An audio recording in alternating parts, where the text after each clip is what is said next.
33.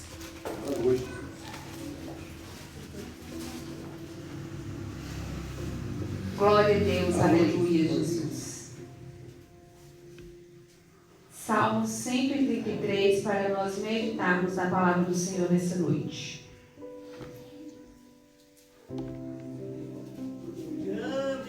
Aleluia.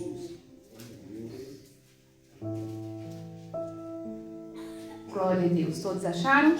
Vamos meditar na palavra do Senhor. Ó, quão bom e quão suave é que os irmãos vivam em união. É como óleo precioso sobre a cabeça, que desce sobre a barba de Arão, e que desce a orla das suas vestes, como orvalho do Hermon, que desce sobre os montes de Sião, porque ali o Senhor ordena a bênção e a vida para sempre. Amém? Vamos orar e pedir ao Senhor para abençoar a administração da palavra nessa noite. Pai, nós queremos te pedir neste momento, meu Deus, para que o Senhor possa estar abençoando a ministração da tua palavra nessa noite, meu Pai. Tudo aquilo que o Senhor quer falar, que o Senhor quer ministrar aos nossos corações através deste salmo, que o Senhor possa falar nesta noite conosco, meu Pai. Nos ajude a estarmos com os nossos corações abertos e com os nossos ouvidos atentos para ouvir e receber a tua palavra nesta noite, sermos corrigidos por ela, sermos transformados por ela. Fala conosco, porque nós queremos te ouvir, em nome de Jesus. Amém e amém. Os irmãos sentam com a Bíblia aberta, porque a gente vai repetir os versículos novamente. Amém, irmãos?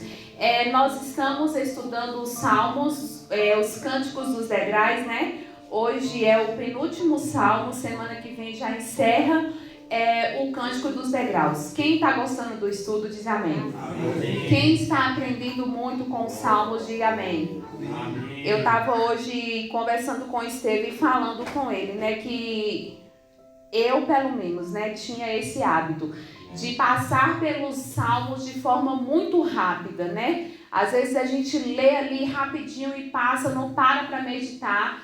E eu tinha muita dificuldade de entender os salmos e tinha dificuldade de entender quem gostava dos salmos também, porque não era um livro que me atraía tanto na Bíblia.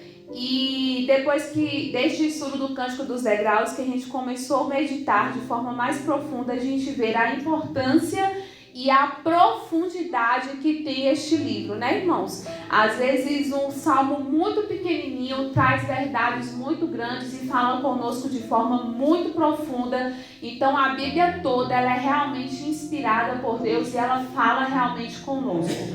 E hoje nós vamos meditar neste Salmo 133, que fala de um aspecto muito importante e infelizmente ausente em nosso meio, que é a união. Este salmo ele foi escrito por Davi, e Davi escreve falando sobre união, mas ele escreve falando de união em um contexto que Israel não estava unido. É o tempo em que Davi reina somente sobre a tribo de Judá e tem um filho de Saul reinando sobre toda a nação de Israel. Então era um tempo que a nação estava dividida, com 2 reis, Davi reinando uma pequena parte e o filho de Saul reinando uma parte grande. Então é nesse momento que Davi ele escreve, falando: ó, quão bom e quão maravilhoso é que os irmãos vivam em união. Então, em um cenário de completa desunião, de divisão entre a nação de Israel, Davi ele escreve isso, Davi ele declara isso, porque era o desejo do coração dele que a nação ela fosse unida. E isso acontece depois, 7 anos depois de Davi reinar somente sobre Judá, ele passa a reinar sobre toda a nação de Israel. Como Estevão já ensinou aqui, conquista a cidade de Jerusalém, estabelece Jerusalém como capital de Israel, e a partir dali o povo passa realmente a viver em união. Por quê? Porque Jerusalém passa a ser o centro político, é em Jerusalém que ficava o palácio que Davi governava, e Jerusalém passa a ser também o centro religioso de Israel, porque vai ser em Jerusalém que o templo vai ser construído. Então o povo ele tinha a obrigação de 3 vezes por ano, os homens, era obrigatório para os homens, né? Mas quem conseguia levar a sua família ia também se reunir em Jerusalém para adorar ao Senhor. Então o desejo do coração de Davi, ele se concretiza.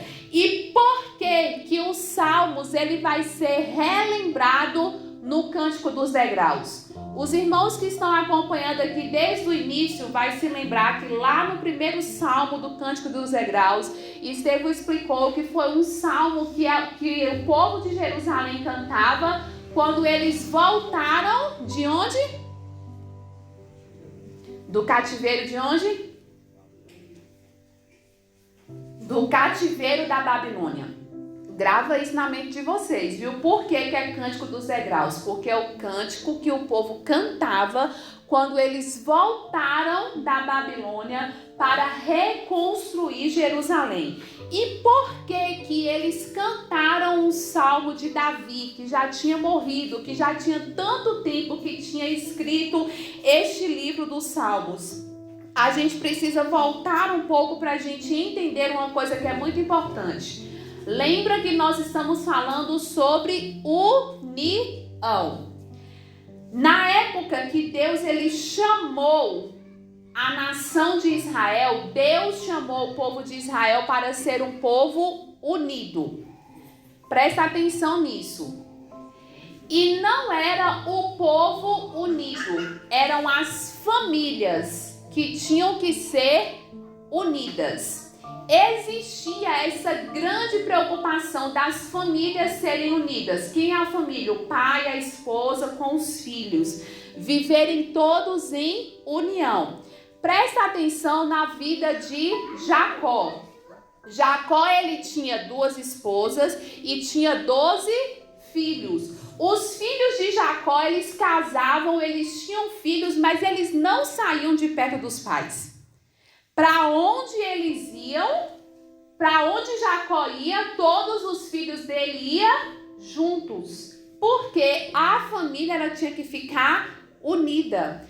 Quando Jacó vai se encontrar com o seu irmão Esaú, ele pensa que Esaú está vindo com ele com raiva para matar ele. O que Jacó faz? Ele coloca na frente os escravos, depois ele coloca os filhos das concubinas, depois ele coloca os filhos de Lia, depois ele coloca os filhos de Raquel. Toda a família vivia unida. Fazia parte da cultura do povo de Israel, viver em união. E a união do país inteiro dependia da família unida. Se a família não fosse unida, a nação também ela não era unida. Então, essa ideia de família unida, ela foi destruída depois que o povo de Israel foi cativo para a Babilônia. Por quê? Morria os parentes das famílias, morreu em guerra, uns foi primeiro, outros foi depois. Então, a estrutura da família ela foi desfeita. O povo de Israel não valorizava mais a unidade da família como eles valorizavam antes. Então eles cantam este salmo que nós lemos aqui hoje para lembrar a eles que eles tinham que voltar a viver em união. Que o bem da nação, uma nação forte, uma nação estruturada, ela só ia existir se existisse primeiro o quê? A harmonia dentro da família. E aí eu já quero que os irmãos reflitam nesta noite, que todos nós reflitam nesta noite. Tá tendo união verdadeira na sua família? Dentro da sua casa? Irmãos, a gente precisa prestar atenção em uma coisa. Eu sempre falo isso e eu vou repetir aqui. Ser crente aqui dentro da igreja é a coisa mais fácil do mundo. Agora, ser crente dentro de nossa casa... Quando o marido estressa, quando a mulher estressa, quando os filhos estressam a gente, quando desobedece, quando tá aquele caos que tem na casa de todo mundo, né? Não é só na minha, na casa de todo mundo tem. Lá é difícil a gente ser crente. Pensa aí os irmãos, um dia que sua mulher tá com a pá virada assim, ó, revoltadíssima. Você manter a paz diante de uma situação dessa é fácil? Nós mulheres também, com os filhos, com o marido. Você já prestou atenção? Às vezes a gente estoura dentro de casa, fica nervoso, chega na igreja, você olha pro irmão, Pai do Senhor, irmão, como é que você tá? Aí o marido olha assim, ué, não tava gritando lá em casa nesse instante. Por quê? Aqui é muito fácil. Só que a gente precisa se preocupar com o quê? Com a união também dentro da nossa casa. Você já prestou atenção o tanto que é difícil a gente vir cultuar de verdade quando a gente está com problema dentro da nossa casa? Não fica mais difícil? Agora, quando está tudo bem dentro de casa, a gente vem para a igreja, parece que as coisas fluem melhor. Então, a gente precisa se preocupar com a união dentro também da nossa família. E a gente precisa, irmãos, aprender. Fechou aqui o parênteses de casa, de família, e vamos focar agora em igreja. A gente precisa viver em união. A gente precisa, irmãos, entender que nós somos um corpo. E eu acho muito interessante quando Jesus fala que a igreja é o corpo e ele é o cabeça. Por quê? Quando Jesus fala que nós somos um corpo, você olha para o seu corpo, você consegue entender o que Jesus está dizendo. O pé não anda separado da perna. A mão não anda separado do braço. Anda tudo o quê? Unido. Anda tudo o quê? Junto. Aonde o pé vai, a mão tem que ir junto também. Mesmo quando a mão está doente, se o pé está caminhando, a mão está ali junto. Ela está sentindo dor, mas ela está indo. Por quê? Porque é um corpo. E é assim que nós devemos viver. E a gente precisa entender, irmãos, onde tem desunião, onde tem panelinha, onde tem intriga, não tem a ação do Espírito Santo de Deus. O Espírito Santo de Deus, ele só vai agir onde existe união. Então é um tema que a gente não pode ignorar, que a gente não pode abrir mão. Uma igreja que não tem união é uma igreja carnal. E não sou eu que estou falando isso, é a Bíblia que fala. Abre aí comigo, 1 Coríntios capítulo 3, versículo 3, para nós meditarmos juntos.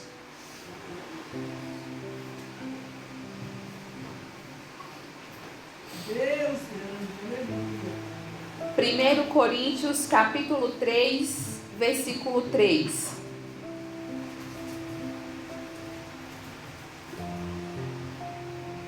Olha só o que o texto diz.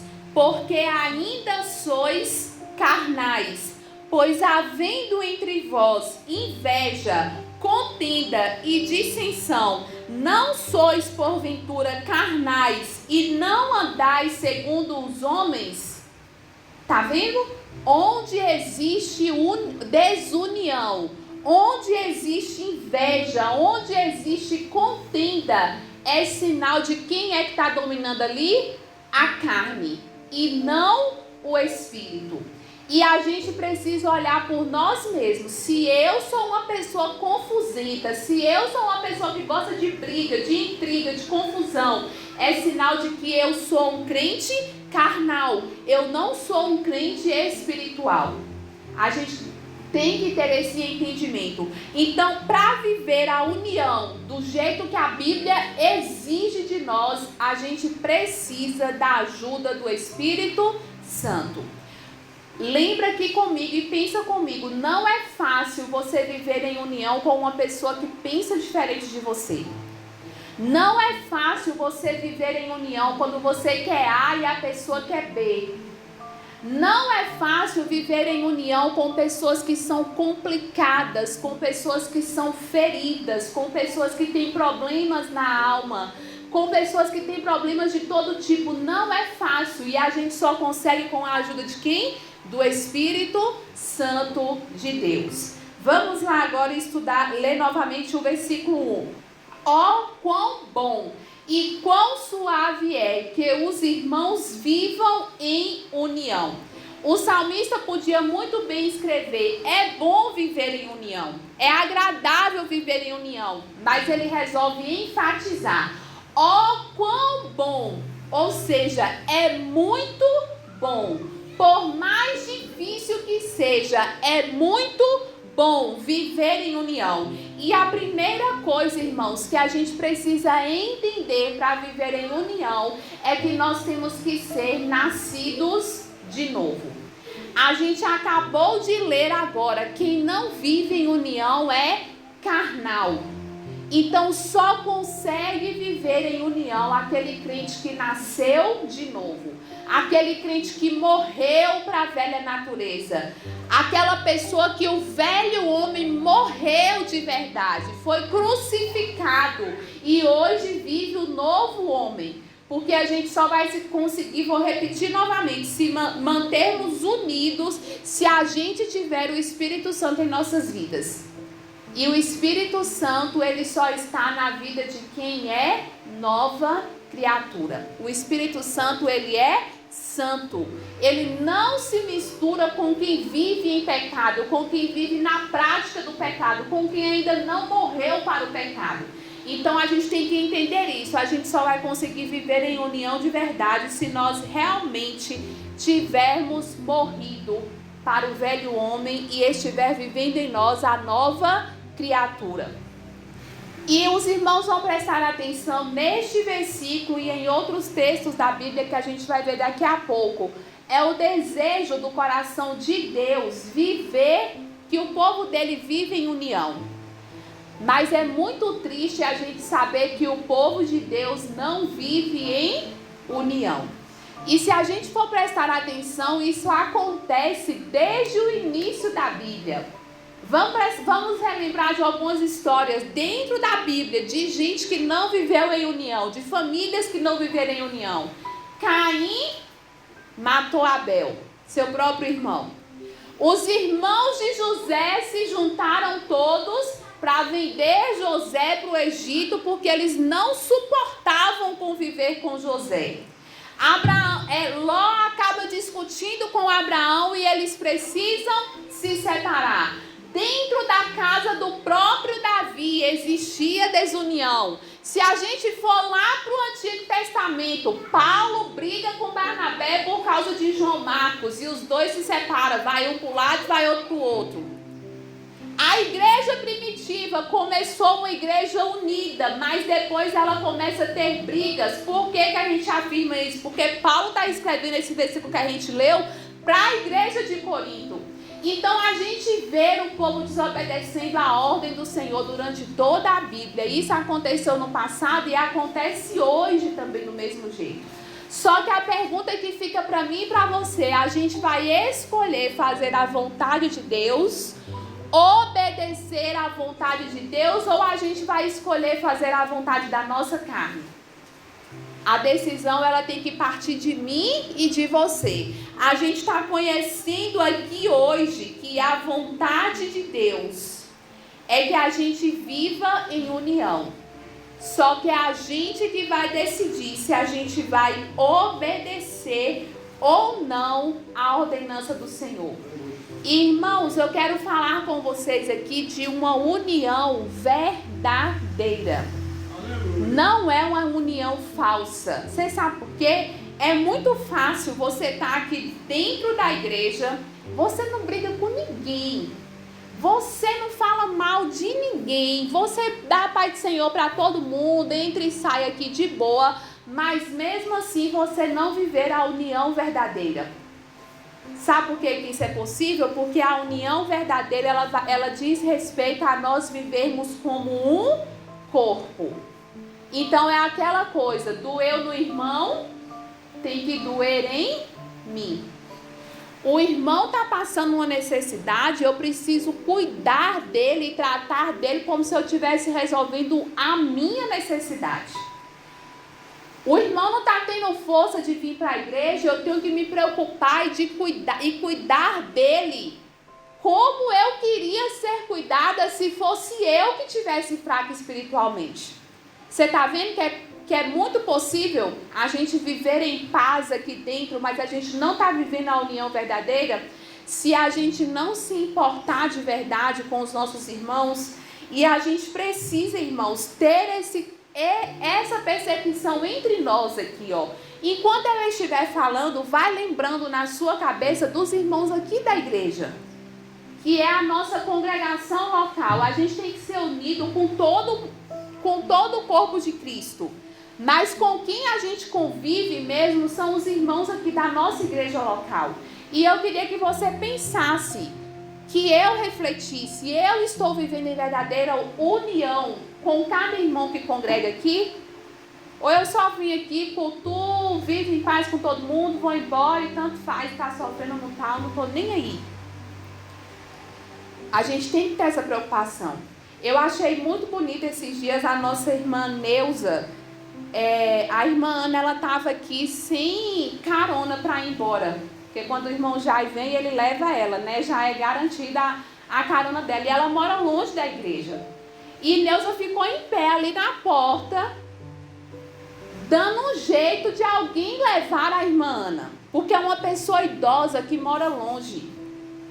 Na hora que eu vou saindo na porta, Neuza falou assim: Fabiana vai levar. Ela não perguntou assim: você pode levar? Não, ela falou assim: Fabiana leva. E eu achei aquilo fantástico. Porque é assim que a gente tem que ser, irmãos. Ela tem saúde, ela tem força nas pernas dela. Podia muito bem acabar o culto, ela pegar a Bíblia dela e ir embora. Mas só pelo fato dela ter ficado ali, ela viu uma irmã que estava precisando. E uma irmã que muito provavelmente não ia ter coragem de chegar em mim e pedir uma carona. Mas Neuza interveio e falou: ela vai levar. E a gente colocou a irmã Neuza, a irmã no carro e foi levar. Que se não levasse, Neuza dava outra bronca. Mas a gente tem que se importar nesse nível.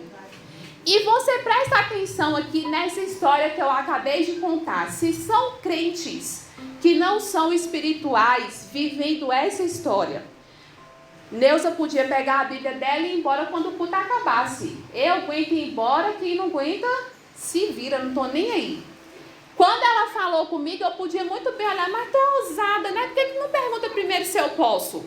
Já era um motivo para ter o quê? Briga. Só que quando são pessoas guiadas pelo Espírito Santo, convivendo juntas, a gente entende a importância de um cuidar do outro. E a gente tem que ter esse entendimento, irmãos, e conviver dessa forma. Às vezes uma coisa que é muito fácil para mim é uma limitação muito grande para o irmão, e o irmão precisa da nossa ajuda. E a gente tem que se importar. O Espírito Santo de Deus, ele vai agir através de nós. Aquele versículo que Jesus ele fala: apartai-vos de mim porque eu não vos conheço. E Jesus vai dizer: eu tive fome e você não me deu de comer. Eu tive sede e você não me deu de beber. Eu estava nu, você não me vestiu. Eu estava doente e você não foi me visitar. E aí a pessoa vai lá para Jesus e fala: quando foi que a gente te viu com fome e a gente não deu de comer? E aí Jesus fala o quê? Quando você deixou de fazer para os meus, você deixou de fazer para mim. Pode ter uma pessoa que está hoje no nosso meio aqui precisando de roupa. Vou citar o exemplo de roupa. Jesus não vai descer do céu e dar uma roupa para essa pessoa, não. Somos nós, como igreja do Senhor, que temos que ver: fulano está precisando de uma roupa, eu vou pegar lá no meu guarda-roupa e vou dar. Minha roupa não cabe na pessoa, vou atrás de alguém que tem o mesmo corpo, vou comprar, vou fazer qualquer coisa. Mas eu tenho que deixar o Espírito Santo agir através de mim, para suprir as necessidades dos irmãos que estão convivendo junto comigo. Eu estava escutando o meu tio falar esses dias e eu vou trazer essa comparação para os irmãos aqui agora. Se eu chegar aqui para vocês e falar assim: irmãos, tem um pastor que está roubando o dinheiro da igreja, vocês vão achar isso um absurdo, não vão? Só que sabe qual era o absurdo que existia na igreja primitiva? Um irmão passar necessidade. Esse era o absurdo, era um irmão passar necessidade. Quando o Espírito Santo desce na igreja, o povo vendia os bens que eles tinham e fazia o quê? Trazia o dinheiro para vir dar na igreja. Pegava, vendia o terreno por 200 mil, trazia os 200 mil para a igreja, para não ter ninguém necessitado no meio deles. E é isso que nós precisamos voltar a viver, irmãos. Essa que é a união verdadeira que está faltando em nosso meio. E a gente só vai conseguir perceber isso nos nossos irmãos se a gente viver o quê? Em comunhão. E eu quero abrir um parênteses aqui para falar disso. Irmãos, na hora do culto, não é hora da gente ter comunhão uns com os outros. A hora do culto é a hora de nós prestarmos um culto racional a Deus. Na hora do culto eu não chego assim, ô irmão Idalés, Pai do Senhor, como é que você está? Você está precisando de alguma coisa? Não sei o que, como é que você está? Isso não se faz na hora do culto, porque atrapalha a ordem do culto. Mas terminou o culto, é a hora da gente ter comunhão com os irmãos. E aqui eu vou falar para os irmãos uma coisa que vai doer primeiramente em mim. Terminar o culto, não pega a sua Bíblia assim e sai correndo desesperado, igual um doido, não. Fica aqui na igreja, dá Pai do Senhor pro irmão, Pai do Senhor, irmão, como é que você tá? Às vezes um abraço, uma paz do Senhor, com mais atenção que você dá para uma pessoa, já faz diferença na vida da pessoa, irmãos. Isso é difícil para mim, porque eu sou uma pessoa que se o culto acabou 9 horas, 9h05, eu quero estar dentro da minha casa, sossegada. Já foi motivo, inclusive, de briga entre mim e Esteve, porque Esteve quer ficar no culto para falar com todo mundo. Ele quer despedir até das paredes. E eu já quero ir embora. Acabou o culto, eu quero ir embora. Só que a gente não pode ser assim. Terminou o culto, aproveita o momento de comunhão que você tem com seu irmão. Nossa, você está fazendo falta, você não veio tal dia, está tudo bem com você, dá paz do Senhor. Se importa, porque às vezes neste momento Deus pode te usar para abençoar a vida do seu irmão. Amém? Coloca na sua cabeça, nós servimos ao mesmo Deus. Nós pregamos a mesma Bíblia. Nós vamos morar no mesmo céu. Então a gente tem que aprender a viver em união. Lá no céu a gente vai viver todo mundo junto e misturado. Então a gente tem que aprender a viver assim também aqui na terra, amém? E olha só que lindo, esse é o desejo do coração de Jesus. Abra as suas Bíblias comigo em João 17, capítulo 20, para nós lermos.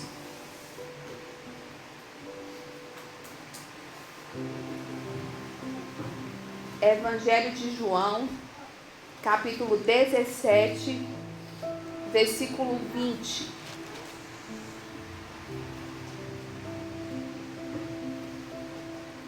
Deixa eu só contextualizar aqui para os irmãos. O capítulo 17 todinho de João é uma oração que Jesus está fazendo. Jesus, ele começa a oração orando pelos discípulos. Depois Jesus, ele ora pelos crentes que estavam vivos na época de Jesus. E Jesus termina esta oração do capítulo 17 orando por aqueles que ainda iriam ser salvos. Então Jesus termina o capítulo 17 orando por mim e por você. E essa parte que a gente vai ler faz parte do que Jesus está orando por nós. Jesus não estava orando isso daqui a respeito dos discípulos, ele estava orando a respeito de nós. Capítulo 17, versículo 20. E não rogo somente por estes, mas também por aqueles que, pela sua palavra, hão de crer em mim. Olha o que Jesus fala, para que todos sejam um, como tu, ó Pai, o és em mim e eu em ti. Que também eles sejam um em nós, para que o mundo creia que tu me enviastes. Eu lhes dei a glória que a mim me destes, para que seja um, como nós somos um. Eu neles e tu em mim, para que eles sejam perfeitos em unidade, e para que o mundo conheça que tu me enviastes a mim, e que tens amado a eles como me tens amado a mim. Tá vendo qual é o desejo do coração de Jesus? Jesus, ele pediu para Deus, para abençoar aqueles que ainda iriam crer na palavra, e pediu para que este povo fosse um. E é muito interessante que nesse versículo, eu acho isso daqui muito forte. Eu ouvi Diego pregando isso no primeiro flow que a gente fez aqui, isso me marcou demais da conta. Nesses versículos que nós lemos, Jesus fala 2 vezes, para que o mundo creia que tu me enviastes. Jesus repete 2 vezes. Eles têm que viver como um, para que o mundo creia que tu me enviastes. Olha aqui, o mundo não vai acreditar que Jesus foi enviado por Deus pelo tamanho da nossa roupa, pelo nosso dízimo, pelo nosso tempo de oração, pelo nosso tempo de jejum. Jesus está dizendo que o mundo vai crer que ele foi enviado por Deus se a gente viver em unidade. Tá entendendo? A importância e a seriedade da união, a importância e a seriedade de nós sermos um só povo. A gente precisa realmente, irmãos, nos arrepender do nosso orgulho, do nosso egoísmo e viver estes versículos. E viver este versículo que nós estamos estudando, de viver em união com os nossos irmãos. Uma coisa que é muito interessante também, eu vou trazer essa comparação para os irmãos. João capítulo 3, versículo 16, fala o quê? Porque Deus amou o mundo de tal maneira que deu seu Filho unigênito para que todo aquele que nele crê não pereça, mas tenha vida. 1 João capítulo 3, versículo 16, assim como eu amei, vocês também devem... É o mesmo capítulo, o mesmo versículo, só muda a carta. Um está no Evangelho de João, o outro está na primeira carta de João. Então são coisas que a gente precisa, da mesma forma que Jesus amou, da mesma forma que Jesus se entregou por nós. Eu preciso amar os irmãos, eu preciso me entregar pelos irmãos. Ficou claro até aqui? Vamos ler o versículo 2. É como óleo precioso sobre a cabeça, que desce sobre a barba de Arão, que desce a orla das suas vestes. Irmãos, neste versículo aqui, tanto no versículo 2 como no versículo 3, o salmista vai comparar a união com duas coisas. A primeira coisa, no versículo 2, o óleo precioso, e no versículo 3 ele vai comparar com o orvalho. Mas vamos estudar primeiro agora como óleo precioso, que desce sobre a barba de Arão. A gente lê esse versículo só por ler, fica muito vago pra gente. Por quê? Porque a gente não conhece esse óleo precioso, a gente não conhece Arão, a gente não conhece a barba, a gente não viveu nessa época. Mas eu vou explicar para os irmãos 3 coisas muito importantes que a gente precisa entender nesse versículo aqui. A primeira coisa, está falando de Arão. Quem era Arão? Qual a função que Arão exercia dentro da nação de Israel? Quê? Fala alto, irmãos, não precisa ter medo de errar, não. Alguém falou sacerdote, mas Arão, ele era sumo sacerdote. Sacerdote eram os filhos dele, Arão era o sumo sacerdote. E só o sumo sacerdote que poderia entrar no Santo dos Santos uma vez por ano para oferecer sacrifício pelo povo. Então Arão, ele era a pessoa no âmbito religioso mais importante que existia na nação de Israel. Lembra que o salmista está comparando a união com a vida de Arão, viu? Então ele está falando de Arão, a pessoa que era a maior autoridade religiosa da nação de Israel. Arão, como a maior autoridade religiosa, ele tinha a responsabilidade de servir a nação inteira. Aí você pode pensar, ué, mas ele não era o maior? Era todo mundo que tinha que servir ele. É assim no mundo. Mas no reino de Deus, quanto maior é o seu cargo, maior é o seu nível que você tem que servir os irmãos.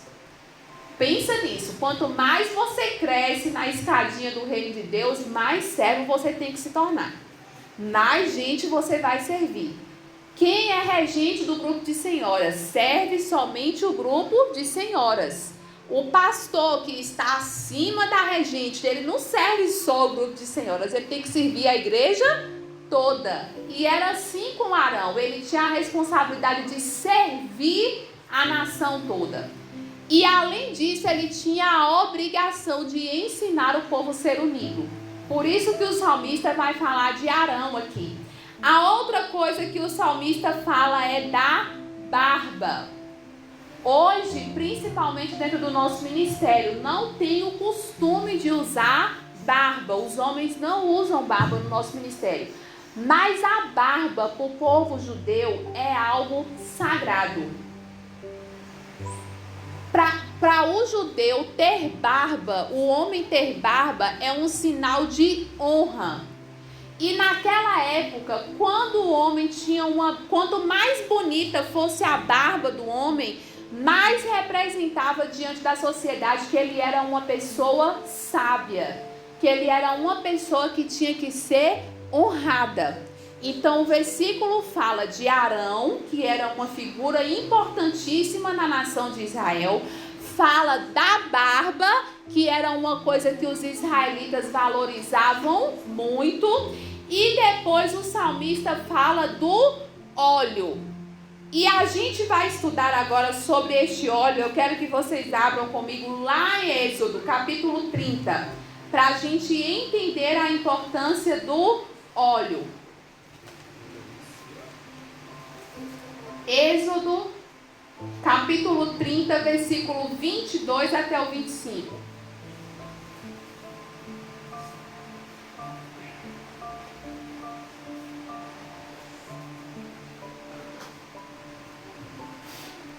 Todos acharam?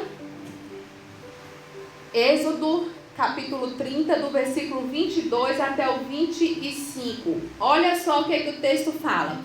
Falou mais o Senhor a Moisés, dizendo: Tu, pois, toma para ti das principais especiarias, da mais pura mirra, 500 sicos, e de canela aromática, a metade, a saber, 250 sicos, e de cálamo aromático, 250 ciclos, e de cássia, 500 ciclos, segundo o ciclo do santuário, e azeite de oliva, de oliveiras, 1 rim. E disto fareis o azeite da santa unção, o perfume composto segundo a obra do perfumista, e este será o azeite da santa unção. O óleo que a gente leu lá no versículo 2 do Salmo que a gente está estudando é como óleo precioso que desce sobre a barba de Arão. O salmista está falando deste óleo aqui. E este óleo, quem deu a receita para Moisés foi Deus. Não foi Moisés que teve a ideia. Vou fazer um óleo aqui bem legal, cheio de coisas cheirosas assim para ungir Arão. Não. Foi Deus que deu a receita para Moisés. Para Moisés pegar das principais especiarias e fazer este azeite. E a função desse azeite era realizar a santa unção. A Bíblia deixa isso muito claro. Agora vamos ler comigo o versículo 30, do mesmo capítulo. Desce lá no versículo 30. Também ungirás a Arão e a seus filhos, e os santificará para me administrarem o sacerdócio.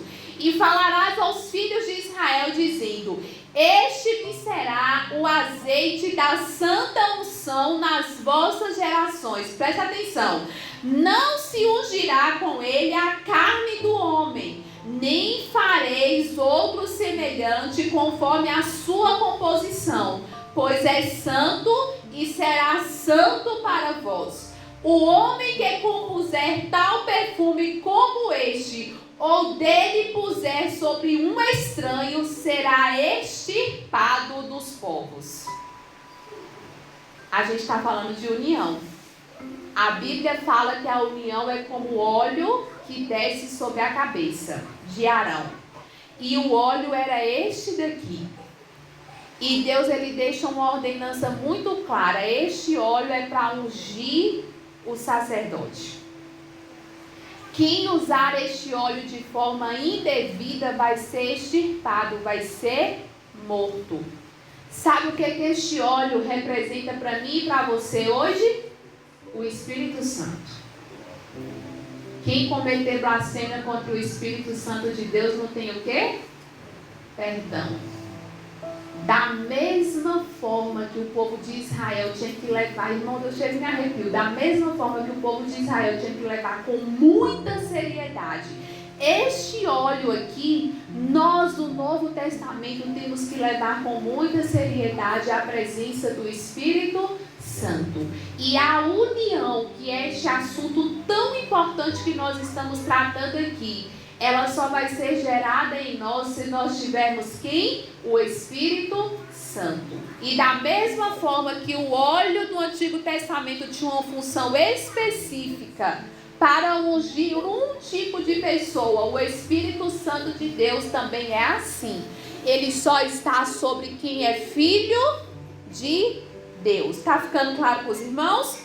Vamos voltar agora lá no texto para a gente ver o último versículo, a última comparação que o salmista faz. Deixa eu só achar aqui de novo que eu desmarquei. Versículo 3: como orvalho do Hermon, que desce sobre os montes de Sião. Esta é a segunda comparação que o salmista fala a respeito da união. E o que é o orvalho de Hermon? Vamos prestar atenção aqui comigo. O monte de Hermon, ele era um dos montes mais altos da região de Israel. Ele tinha cerca de 3.000 metros de altura. E os irmãos já sabem disso também. O povo de Israel, eles viviam no deserto. E vivendo no deserto, eles dependiam da agricultura. A economia deles girava em torno da agricultura. Então, para a plantação dar certo, eles dependiam das únicas 2 chuvas que desciam por ano, no início da colheita e no final da colheita. Se uma dessas chuvas falhassem, deu ruim para a plantação. E eles dependiam também do orvalho, que Deus mandava todos os dias. Aquelas gotinhas bem fininhas, que Deus, todos os dias não, que Deus mandava durante toda a noite, para irrigar a terra. E os historiadores, eles vão dizer que neste monte de Hermon, o orvalho descia de forma tão intensa, que no outro dia dava a impressão de que tinha chovido, de tanto que a terra estava molhada. Então o orvalho trazia o quê? Vida para a plantação. E a união traz o quê para nós? Vida. Preste atenção em uma árvore, quando ela está toda unida ali a árvore, todos os galhos grudados no tronco, todos os galhos têm o quê? Vida.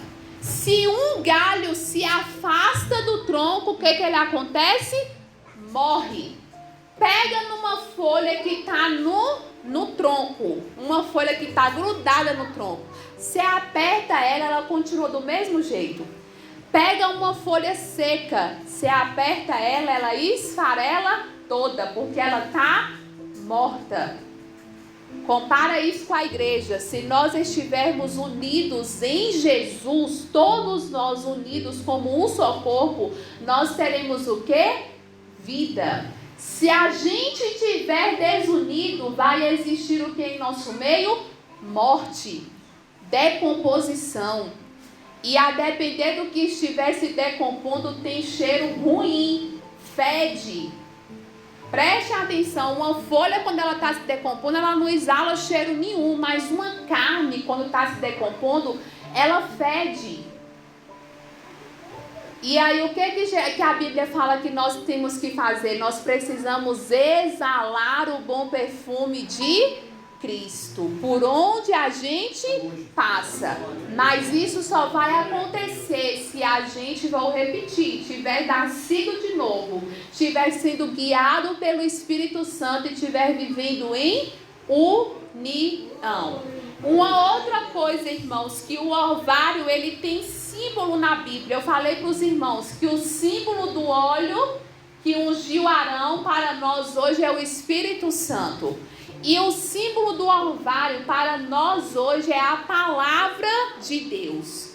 Jesus falou o quê? Eu sou o pão vivo que desceu do céu, porque o pão nos alimenta, o pão que é a palavra de Deus. Então, da mesma forma que a nação de Israel depende do orvalho que cai do céu para a sua plantação crescer, Nós dependemos hoje de quê? Da palavra de Deus para nós termos vida. E uma coisa, a gente não depende da palavra de Deus só para ouvir. Entendeu? Só para falar assim, não, eu conheço, eu leio, eu estudo. Não. O que a Bíblia fala? Não sede ouvintes esquecidos, mas sede ouvintes que pratica. Então, todos nós hoje estamos aqui aprendendo sobre a importância da união. A gente está ouvindo. Isso importa para Deus? Importa, porque a Bíblia fala que a fé vem pelo ouvir, e ouvir a palavra de Deus. Enquanto a gente ouve a palavra de Deus, a gente está tendo a nossa fé aumentada. Mas para Deus importa outra coisa, a gente praticar. Então é uma coisa que a partir de hoje, irmãos, nós temos que praticar. Nós temos que praticar a verdadeira união. Eu preciso olhar para todos vocês, todos nós precisamos olhar uns para os outros e entender que nós somos um só corpo. O final do versículo 3. Porque ali o Senhor ordena a bênção e a vida eterna para sempre. Tem união? Tem. Tem o óleo da unção, que é o Espírito Santo? Tem. Tem o orvalho, que é a palavra de Deus? Tem. Qual vai ser o resultado disso? Bênção e vida para sempre. E olha uma coisa muito interessante, o judeu, ele valoriza muito duas coisas: prosperidade espiritual e material, não é à toa que eles são uma da nação mais rica do mundo, e vida eterna. Essas duas coisas é muito importante para o povo judeu: prosperidade espiritual e material e a vida eterna. E Deus está prometendo isso para eles: bênção e vida para sempre. Mas para isso aqui acontecer, eles precisavam ser o quê? Uma nação unida. Eles precisavam ser uma nação unida. Então nós teremos, irmãos, esta bênção sobre nós se nós vivermos em união. E para a gente fechar aqui, eu queria que você pensasse comigo só uma coisa. Você prestou atenção que tanto o óleo quanto o orvalho são duas coisas que vêm de Deus para o povo? O óleo da unção foi Deus que deu a receita para Moisés. E o orvalho é Deus que manda sobre a terra. Então são duas coisas que o salmista compara com a união, que vem de Deus para o povo. Sabe o que isso significa? Deus, ele quer que eu e você vivam em união. Mas a capacitação para a gente viver assim não vem de nós. Vem de quem? Vem dele. Então, se algum de nós está tendo dificuldade de viver em união, seja dentro da nossa casa, seja no meio dos irmãos, a gente tem que pedir ajuda para quem? Para o Espírito Santo. Se a gente não está vivendo a união verdadeira do jeito que a gente aprendeu aqui nessa noite, a gente precisa se arrepender e pedir ajuda a quem? Ao Espírito Santo de Deus. Amém, irmãos? Vamos colocar isso em nossos corações, irmãos, e viver esta palavra. Essa questão da gente ter união entre uns, entre os outros, ela é tão séria dentro da Bíblia que Jesus, ele falou: quando você vir ofertar, se você lembrar que você tem raiva do seu irmão, você faz o quê? Deixa a oferta no altar, vai lá, reconcilia com ele, depois você vem e oferta. Essa questão da união é tão séria que Deus não ouve a oração do marido que briga com a mulher.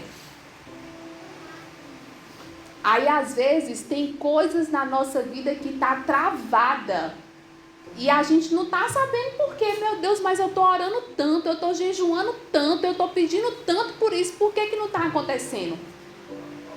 Será que a gente não está vivendo em discordância com o nosso irmão? Com a nossa família? Porque a desunião, saia daqui com isso na sua mente, no seu coração. A desunião é uma barreira para as bênçãos de Deus nos alcançar. O Espírito Santo, ele não age onde existe desunião. O Espírito Santo de Deus, ele não age onde existe panelinha. O Espírito Santo de Deus, ele só age onde o povo é um. E ser um e viver em união não significa que a gente vai concordar com tudo que o irmão fala. A partir de hoje eu vou viver em união. Então agora tudo que falar comigo eu tenho que aceitar de boa, porque eu tenho que viver em união. Não é isso. Eu posso discordar do irmão, eu posso ter um ponto de vista diferente, mas isso não é motivo para me separar de você. Você vai falar, não, eu gosto de A, e eu vou falar, não, eu gosto de B. Ok, você tem sua preferência, eu tenho a minha, mas o mais importante é nós vivermos o quê? Em união. Viver em união também não significa que a gente não vai punir aquele que está em pecado, que está no erro. Porque às vezes a gente vê uma pessoa no erro, não, tem que deixar, porque tem que amar todo mundo, tem que tratar todo mundo bem. Não, irmãos, viver em união, olha só como é que Paulo corrigiu a igreja de Corinto. Com severidade, porque o povo estava aceitando pecado lá dentro. Jesus, quando vai falar com João, vai escrever para as igrejas da Ásia, tenho contra ti que você está tolerando Jezabel aí dentro. Não significa que a gente vai viver em união e a gente vai ser boca aberta assim, aceitar o errado, ter que concordar com tudo só para viver em união. Não, mas quando a gente tem o Espírito Santo em nossas vidas, ele nos capacita para a gente conseguir conviver com as diferenças, para a gente conseguir suportar uns aos outros em amor, para a gente conseguir viver em paz e em harmonia com todos os irmãos, amém? Lembre-se, na força do nosso braço a gente não consegue, mas com a ajuda do Espírito Santo a gente vai conseguir, amém?